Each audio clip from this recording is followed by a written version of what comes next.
Udah gabung sama tim Boba Bubble United.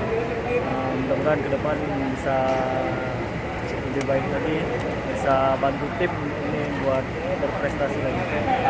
Untuk sekarang yang ada bagaimana prospeknya untuk kita tuh? Ya, pertama banyak pemain muda terus tercampur sama pemain senior juga, dikombinasiin sama pemain senior. Mudah-mudahan bisa kerjasama dengan baik. Banyak mantan SFC gimana? Lebih kerjasamanya lebih baik?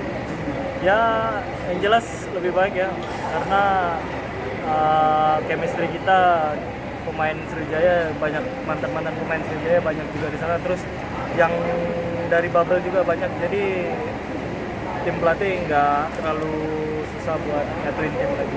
Ini dilatih oleh Bambang Nurdiansa gimana? Ya, Bambang Nurdiansa pelatih bagus, buat apalagi anak-anak pemain muda kayak kita ya, dengan adanya Bambang Nurdiansa terbantu. Kalau lihat persaingan terutama dengan Sriwijaya FC gimana?